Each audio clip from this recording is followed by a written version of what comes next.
कि देखो, आपका जो वर्तमान भव है उसमें बहुत सारी चीजें जैसी है वैसी है, उसका ज्यादा कुछ नहीं किया जा सकता है। क्योंकि लोगों को प्रश्न ये रहता है, हम इतना पूजा पाठ कर रहे हैं, इतना तत्व पढ़ रहे हैं, इतनी स्वाध्याय कर रहे हैं, तो भी भैया क्या बताएं, ऐसी ऐसी चीजें बनी रहती है, ऐसी ऐसी बनी रहती है। तो ये बहुत सारी चीजें ऐसी हैं जो नहीं बदल पाएगी। ठीक है। बहुत सारे नौकर में से जो चेंज नहीं हो पाएंगे, क्योंकि वो वर्तमान के नहीं है। वो आपने जैसे ही जन्म लिया था, पूर्व भाव में उपार्जित था, वो चीजें चलेगी यहाँ पर। ओके। तो इसलिए आपको ज्यादा कंप्लेन नहीं करना चाहिए। ये देखना चाहिए कि क्या कर रहा था और वो कब से लेके कब तक चलता रहता है। कुछ चीजें जो बदल सकती है, यश अपयश ये अंत मुहूर्त में चेंज भी होते हैं, लंबे भी चलते रहते हैं। आधे अनाधे ये बदल जाता है क्योंकि उसको चेंज कर दिया। तो कुछ चीजें बदल सकती है, लेकिन बहुत सारी चीजें ऐसी है जो नहीं बदल सकती है। जब नहीं बदल सकती है तो आप वर्तमान के जो कार्य हैं उनको लेकर के क्वेश्चन मत करो, अपनी आस्तिकता को नहीं खराब करो।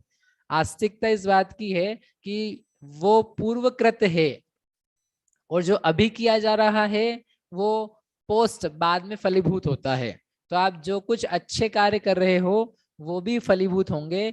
कोई व्यक्ति बुरा कार्य कर रहा है, वर्तमान में उसका गला भी अच्छा है, उसका सौभाग्य भी है, कांति भी है, कोई उसको अन्य कर्म भी शुभ रूप आ रहे हैं। तो वो कैसे आ रहे हैं? वो तो जन्म से लेके आया था उसको। अब जब जाएगा अगले भव में तो उस बुरे का फल वहां से बुरा चालू होगा। आप देखो ना नारकी को, पहले समय से सारी अप्रशस्त प्रकृतियां चालू हो गई है, दुख रूप फल चालू हो चुके हैं। तो आप पहले करके आए थे, उसका वर्तमान का रिजल्ट है। तो जो हम लोगों को देखते रहते हैं, लोगों को मतलब ये बच्चे हैं, बड़े हैं, खोला टीवी, खोला मोबाइल, नहीं तो सेलिब्रिटीज हैं, क्रिकेटर्स हैं, वो पता नहीं कौन कौन से लोग हैं, कोई कोई पता नहीं क्या देखते रहते, वो बिग बॉस आता है, कोई हंटर आता है, कोई क्या क्या आता है, क्या देखते रहते, क्राइम क्राइम पेट्रोल। मेरे को तो जो लोग बच्चे नाम बताए थे तो पता लग जाता है। तो कुछ तो भी वो हमारे आदर्श हैं। झगड़ा कर रहे हैं, अपने को झगड़ा देखने में मजा आ रहा है। वो पता नहीं क्या आता है, मेरे को तो आज तक पता नहीं वो चलता क्या उसमें, लेकिन झगड़ा होता है इतना समझ में आता है। तो अपने सेलिब्रिटीज जो हैं वो अपने क्या बन रहे हैं? आदर्श बन रहे हैं। क्यों आदर्श बन रहे हैं? उनका नाम हो रहा है। पाप कर रहे हैं वो दिखाई नहीं दे रहा है, पाप का फल आएगा वो दिखाई नहीं दे रहा है। जो दुर्गति में जाने वाला है, ऐसे व्यक्ति को अपन सुबह शाम दोपहर देखते रहते हैं, उनका नाम लेते हैं, उनको स्मरण करते हैं। किस कारण से? वर्तमान पुण्य देख करके, वर्तमान उसका यश देख करके। लेकिन क्या ऐसा देखना, उसका अपना उसको बड़ा मानना बिल्कुल भी ठीक हो सकता है? लेकिन ये उदय समझने के बाद की बात कर रहा हूँ कि क्या वो व्यक्ति वास्तव में इतना महान है? क्या उसको उसके फल नहीं आएंगे? आपको एक ही लाइफ दिख रही है किसी की, क्या इसका मतलब उतनी ही लाइफ है? क्या उतना ही जीवन है जो किया जाता है? क्या बाद में उसका फल नहीं आता है? थोड़ा जीवन जो है ना, जीवन को फैलाने की जरूरत है। एक व्यक्ति के द्वारा किए गए कार्यों को और कब कब कितना कितना आता रहता है, वो देखने की आवश्यकता है। इसलिए हमारे आदर्श कौन है? एक बार हम पढ़ा रहे थे कुछ दिन पहले ही, तो बच्चे से पूछा, बताओ आपके जीवन में आइडियल कौन है, आदर्श कौन है? चुप। अब मैं आपसे पूछूं, किसी किसी ने सबसे ही, आपको कागज पे मुझे लिख करके देना है, आपके जीवन में आदर्श कौन है?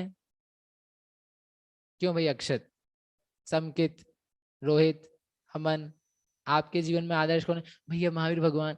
ऐसे उत्तर मत दो मेरे को। हाँ, महावीर भगवान है, कुंद कुंद स्वामी है, आचार्य है, पंच परमेष्ठी है। ऐसे रटे रटाए रट्टू टोला से उत्तर नहीं चाहिए। तुम्हारा सोचा हुआ बताओ मुझे, आदर्श क्या है? किस व्यक्ति को देखते हो, किसके पास जाकर के आप ये कह सकते हो कि हाँ ये व्यक्ति मेरे लिए उत्तम है, इसको मैं देखूंगा, इसके जीवन को देखूंगा, मेरे जीवन के आने वाली समस्याओं के समाधान के लिए मैं इसके जीवन से सीखूंगा। वो पुराण पुरुष हो, वह कोई आपके घर के लोग हो, कोई गुरु हो, कोई निर्ग्रंथ हो, कोई त्यागी हो, संत हो, तपस्वी हो, साधक हो, कोई हो, लेकिन पूछना ये है कि आपका आदर्श कौन है? आपने किसको आदर्श बनाया है? थ्योरेटिकली नहीं, प्रवचन सुन सुन के रटा हुआ नहीं, जिसमें आपने सोचा है। Who is your ideal person?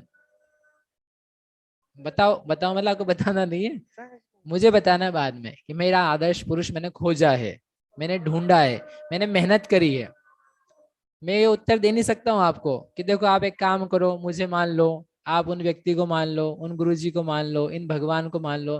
This is not something that I can tell you, I can teach you. This is something जो आपके हृदय से निकल के आता है। वो तब आएगा जब आप ढूंढोगे। अभी तो क्वेश्चन ही नहीं है हमारे पास कि हमारे लिए आइडियल कौन होगा। आपने कभी सोचा इस बारे में कि मेरे लिए आदर्श कौन होगा? कौन होगा सुने आदर्श हमारे लिए? मेरी बड़ी बहन कौन होगा? ठीक है, तो आपके लिए प्रश्न है, लिखो अपने लिए प्रश्न। लिखो भाई, प्रश्न लिखो। कॉपी कहाँ है? हाँ, कॉपी में लिखो प्रश्न। क्या प्रश्न है?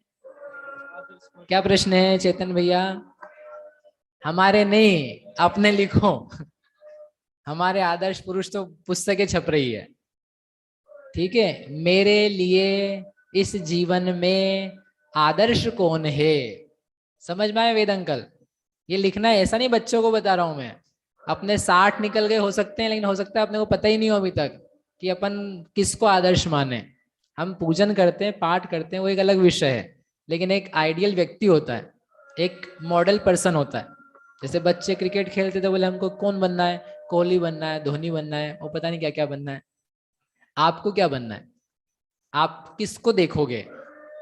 आदर्श बनने के लिए, बनाने के लिए एक सीधा सा एक तर्क होना चाहिए कि मुझे समस्या आएगी तो मैं इनको देखूंगा, यहाँ से समाधान मिलेगा, इनके जीवन से मिलेगा, इनकी कथाओं से मिलेगा, इनकी राइटिंग से मिलेगा, इनकी चीजों से मिलेगा।